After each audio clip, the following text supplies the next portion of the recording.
Bonjour à vous toutes et bonjour à vous tous, bienvenue sur Guidank. On se retrouve aujourd'hui dimanche pour regarder les énergies qui nous accompagnent. Dimanche, le jour du soleil, Sunday. Alors, le jour du troisième chakra, du pouvoir personnel, de notre développement.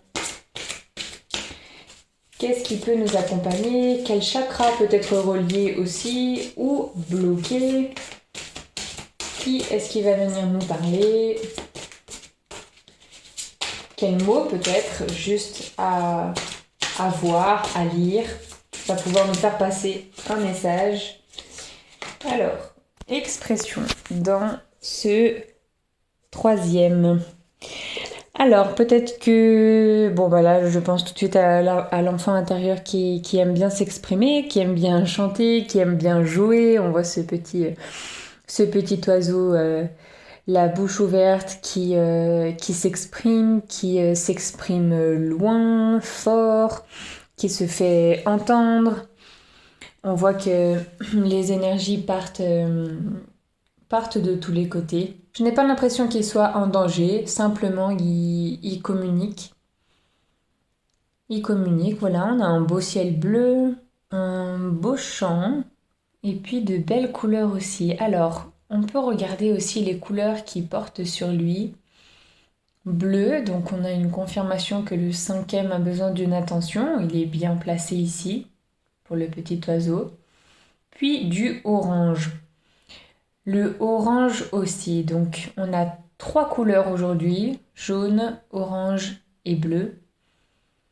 Bon, comme vous le savez, tous les chakras vont ensemble, hein, mais c'est sympa de pouvoir se dire que on peut visualiser quelque chose qui assemble les deux chakras justement qui viennent nous parler. Et puis faire un petit mélange, voilà, ou juste simplement voir les couleurs se mélanger, les couleurs vibrer, les couleurs venir en nous, les couleurs à l'intérieur de nous. On a aussi le travail avec chromothérapie, je crois. Les couleurs ont des impacts. Alors je pars sur ça, sur une carte expression, il y a zéro truc qui me dit pour les couleurs, mais en tout cas voilà, écoutez, moi je vois le mélange de sa gorge à ce petit oiseau qui s'exprime. D'ailleurs en plus l'intérieur du bec est jaune, mais voilà, on a peut-être ces 3 chakras d'un coup qui ont besoin d'une attention particulière. Bon, plus le bleu parce que justement la carte vient nous voir. Ensuite, on peut aussi se dire, ok, on est dans le numéro 32, le 5, on est dans l'humain. Donc peut-être qu'il y a la communication à avoir avec les personnes, une communication chou, parce que voilà, on voit pas de dispute, on voit pas de bagarre, juste voilà, s'exprimer, dire ce que on pense. Peut-être que ce petit oiseau, voilà, il est en bas de sa branche dans le champ, mais il a juste pas envie de monter dans l'arbre alors que tout le monde lui dit, je sais pas, voilà, faut faire preuve un petit peu d'imagination quand on regarde des cartes comme celle-ci, et puis de se laisser porter, c'est toujours bien.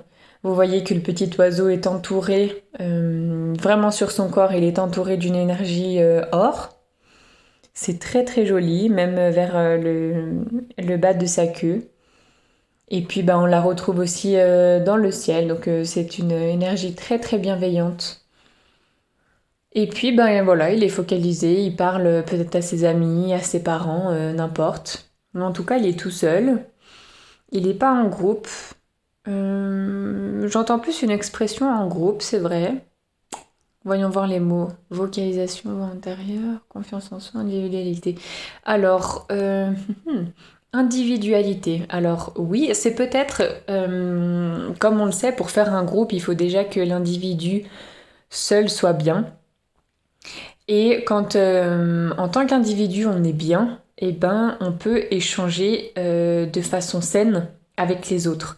Alors peut-être qu'on nous parle de ça aujourd'hui, mais en tout cas il y a cette notion de s'écouter, donc voix intérieure, hein, je relie ça à ça, de s'écouter pour être mieux... En fait, j'entends c'est un mélange des 4, oui, bien sûr. C'est un mélange des 4, vocalisation, individualité, confiance en soi, voyant intérieur, c'est Voilà, moi je pense ça, ça m'est venu plusieurs fois. Écoute, est-ce que ce serait pas mieux de faire comme ça? Vous voyez, proposez des choix, proposez des idées comme ça qui vous viennent. Peut-être à chaque fois que vous croisez une personne, il y a un mot qui vous vient, il y a une action, il y a, je sais pas, d'un coup on peut éclater de rire ou d'un coup on peut se dire oh là là, quelle tristesse et tout ça, alors qu'il n'y a rien du tout, quoi. Mais juste vous êtes en présence d'une personne qui, waouh, soit vous met un paquet de stress, soit voilà, parce qu'elle-même ne contient pas ses émotions ou ne contient pas ce qu'elle a autour de soi, et puis voilà. Ce qui nous ramène à l'individualité, qui est de être bien d'abord pour pouvoir aller, voilà, aller vers les autres, s'expanser, vouloir aider et tout ça, parce qu'autrement c'est le syndrome du sauveur. Voilà. Le syndrome du sauveur, c'est ah oui, oui, je veux t'aider, oui, bien sûr, je suis avec toi et tout ça, alors que déjà soi-même, bah ça va pas forcément. Donc déjà soi, et puis ensuite on peut se tourner vers les autres. Vocalisation, bon bah c'est se faire entendre, hein, comme ce petit chou d'oiseau. Et puis confiance en soi, bon bah voilà, il est pas tout penaud, bon bah je m'exprime comme ça, non, il a complètement le bec ouvert, pas un seul geste brusque, je sais ce que je fais, je sais ce que je dis, je sais ce que je veux, et il l'exprime tout simplement. Donc on a une très belle carte aujourd'hui d'expression de son soi intérieur, on va dire ça comme ça. Et bah écoutez, avec le chant, très certainement de la récompense, avec les récoltes et tout ça quoi. Puis on a toujours cette notion d'ancrage pour s'élever avec la branche donc de l'arbre. Et puis ben voilà, lui il a les ailes et puis la connexion au divin comme vous savez. Voilà pour aujourd'hui. Écoutez, je vous laisse avec ces jolis mots et puis on se retrouve demain pour ce début de semaine. Ciao ciao!